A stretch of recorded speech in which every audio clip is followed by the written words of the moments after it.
Assalamualaikum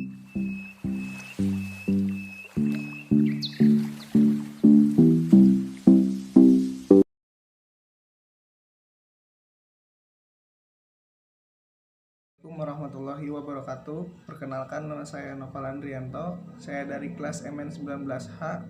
Di sini saya akan mempresentasikan hasil kelompok kami yang diberi judul pariwisata sebagai mata rantai kegiatan usaha. Definisi pariwisata. Pariwisata adalah kegiatan yang bertujuan menyelenggarakan jasa pariwisata, menyediakan atau mengusahakan objek yang daya tarik wisata. Usaha, sarana pariwisata, dan usaha lain yang terkait di bidang tersebut. Definisi pariwisata yang dipandang dari definisi industri bisnis memfokuskan pada keterkaitan antara barang dan jasa untuk memfasilitasi penjelasan wisata.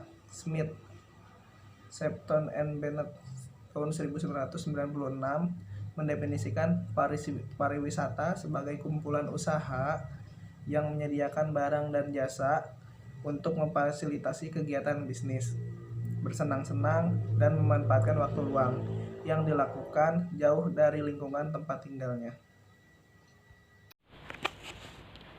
Selanjutnya ada perkembangan pariwisata nasional. Faktor-faktor yang membuat pariwisata nasional di Indonesia semakin berkembang sejak zaman penjajahan adalah: 1. Perkembangan wisata internasional yang terus meningkat. Hal ini menyebabkan semakin meningkatnya hubungan lalu lintas antar benua dan juga antar negara.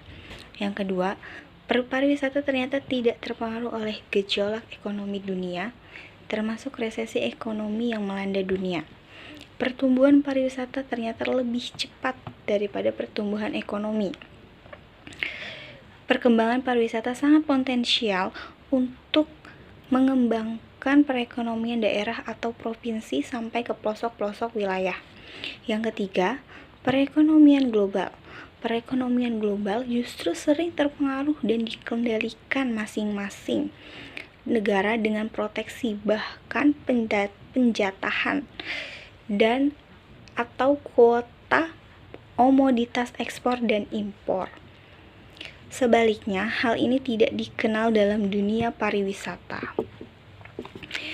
Hanya sedikit hambatan yang dihadapi para turis, yaitu masalah hubungan diplomatik yang belum dibuka. Yang keempat, potensi pariwisata Indonesia sangat luar biasa, banyak dan beragam jenisnya, tersebar di seluruh wilayah Indonesia, dari yang besar hingga yang terkecil, bahkan hingga kepulauan di perbatasan negeri jiran.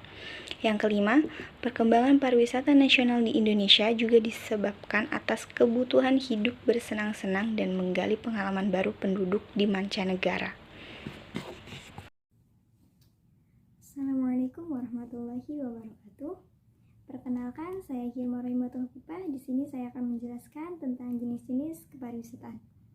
Untuk keperluan dan perencanaan pengembangan pariwisataan, perlu adanya perbedaan antara pariwisata, sehingga jenis kepariwisataan yang akan dikembangkan akan dapat terwujud seperti yang diharapkan dari kepariwisataan.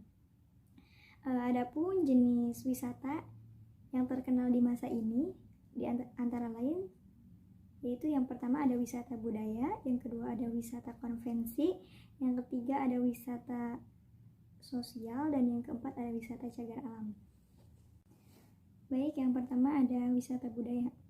Yang dimaksud dengan wisata budaya adalah perjalanan yang dilakukan atas dasar keinginan untuk memperluas pandangan hidup seseorang dengan jalan mengadakan kunjungan atau peninjauan ke tempat lain, mempelajari keadaan rakyat dan kebiasaan adat istiadat, budaya, dan seni mereka. Dan yang kedua ada wisata konvensi. Yang dimaksud dengan wisata konvensi yaitu wisata yang menyediakan fasilitas bangunan dengan ruangan-ruangan tempat bersidang bagi peserta konferensi atau pertemuan lainnya yang bersifat nasional maupun internasional. Yang ketiga ada wisata sosial. Yang dimaksud dengan wisata sosial adalah Pengorganisasian suatu perjalanan murah serta mudah untuk memberikan kesempatan kepada golongan masyarakat ekonomi lemah untuk mengadakan perjalanan seperti misalnya kaum buruh, pemuda, pelajar, mahasiswa, petani, dan sebagainya. Dan yang keempat ada wisata cagar alam. Yang dimaksud dengan wisata cagar alam adalah wisata yang diselenggarakan agen atau biro perjalanan yang mengkhususkan usaha-usaha dengan jalan mengatur wisata ke tempat atau daerah cagar alam, taman lindung, hutan, daerah pegunungan, dan sebagainya yang pelestariannya dilindungi oleh undang-undang. Sekian dari saya, mohon maaf bila ada kesalahan. Wassalamualaikum warahmatullahi wabarakatuh. Pertumbuhan usaha pariwisata. Sektor kepariwisataan terbukti mampu menopang perekonomian rakyat dan sekarang ini keberadaannya sangat diperlukan dan merupakan salah satu sektor penting untuk memperoleh devisa dan meningkatkan penerima pemerintah di luar minyak dan gas bumi. Sesuai dengan Undang-Undang Republik Indonesia Nomor 9 Tahun 1999 tentang Kepariwisataan, usaha pariwisata digolongkan ke dalam 1. Usaha jasa pariwisata.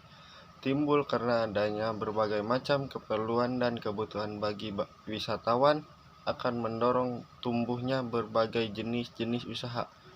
Usaha jasa pariwisata terdiri dari jasa biro, jasa agen, usaha jasa pramuwisata, usaha jasa konvensi, jasa impresariat, jasa konsultasi, jasa informasi pariwisata. Assalamualaikum warahmatullahi wabarakatuh. Perkenalkan, nama saya Mesti Rosalia, NIM 1444, kelas MM19A. Di sini saya akan melanjutkan presentasi dari teman saya yang berjudul Pertumbuhan Usaha Pariwisata. Yang kedua, pengusahaan objek dan daya tarik wisata yang dikelompokkan dalam pertama, pengusahaan objek dan daya tarik wisata alam merupakan usaha pemanfaatan sumber daya alam dan tata lingkungannya yang telah ditetapkan sebagai objek dan daya tarik wisata untuk dijadikan sasaran wisata.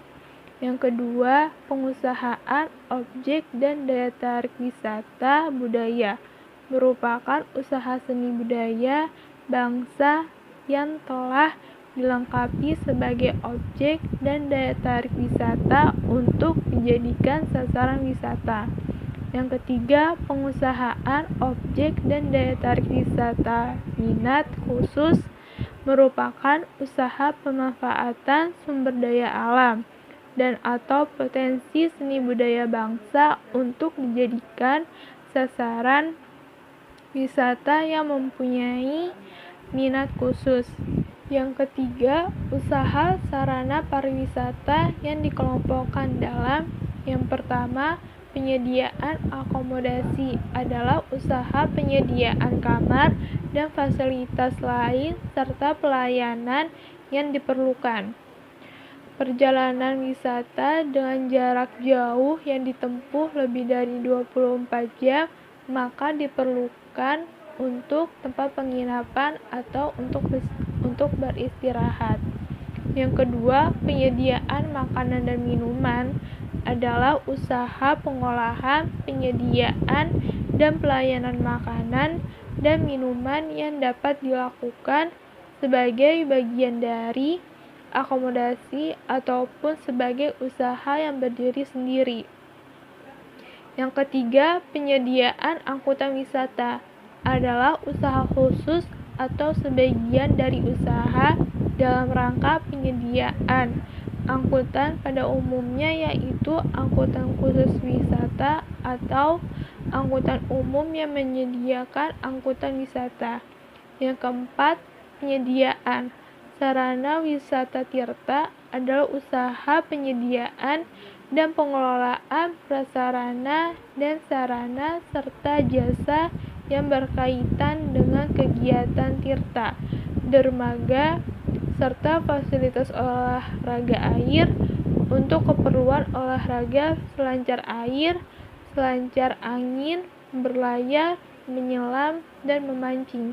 Yang terakhir, penyediaan kawasan pariwisata adalah usaha yang kegiatannya membangun atau mengelola kawasan dengan luas tertentu untuk memenuhi pariwisata menurut Kementerian Kebudayaan dan Pariwisata tahun 2004. Sekian dari saya, selanjutnya materi berikutnya akan dibahas oleh teman saya.